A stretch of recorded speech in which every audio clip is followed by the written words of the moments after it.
Hi, welcome to Noor Candle House. ඉතින් අපේ YouTube channel එක subscribe කරලා නැත්නම් subscribe කරලා පහලින් තියෙන bell icon එකත් click කරන්න. ඉතින් අද අපි කතා කරන්න යන්නේ ගොඩාක් candle හදද්දි ගැටලුවක් වෙන ගැටලු තුනක් ගැන. ඉස්සරහට අපි අනිත් ගැටලුත් කතා කරනවා. ගොඩක් අයට තියෙන ගැටලුවක් තමයි මෙන්න මේ වගේ වීදුරුවේ තෙත වගේ ගතියක් තියෙන එක. ගොඩක් වෙලාවට soy wax පැරෆින් වැක්ස් කැන්ඩල් දෙකේම මේ වගේ ගැටලු වෙන්න ඉඩ තියෙනවා. මේකට ප්‍රධානම හේතුවක් විදිහට අපිට ගන්න පුළුවන් වැක්ස් එකේ අධික රස්නයෙන් වීදුරුවට දාන එක. ඒක රස්නේ වැඩි. වීදුරුවේ ක්වොලිටි එක වෙනස් වෙන එක. අනිත් එක වැක්ස් එකේ පරිසර උෂ්ණත්වයට සිසිල් වෙලා තියෙන එක.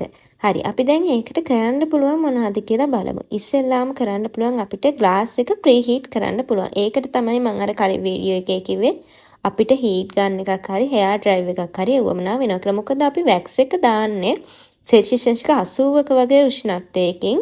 හැබැයි ග්ලාස් එක තියෙන සෙල්සියස් අංශක 25 උෂ්ණත්වයේදී. ඔන්න ඕක තමයි ප්‍රධානම හේතුව.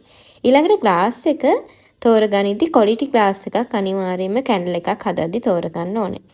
ඊළඟ ගැටලුව තමයි මෙන්න මේ වගේ එක මැද හරිය විතරක් පත්තු වෙන එක. ඒ කියන්නේ වටේ වැක්ස් ටික ඉතුරු වෙන එක. හරි, මේකට ප්‍රධානම හේතු දෙක තමයි වික්ස් එක ප්‍රමාණයෙන් කුඩා වීමයි වික්ස් එකට වැඩිය වීදුරුවේ විෂ්කම්භය විශාලය. මේකට තාමත් පොඩි සොලියුෂන් ටිකක් තියෙන. මෙන්න මේ වගේ වික්ස් කිහිපයක් දැම්මහම ගානට වික්ස් ටික පත්තු වෙනවා. ඊළඟට මෙන්න මේ වගේ ෆොයිල් කඩදාසියක් දාලා ඒකේ පොඩි අර සිදුරක් විද්දාට පස්සෙත් හරියටම ගානට බර්න් වෙනවා.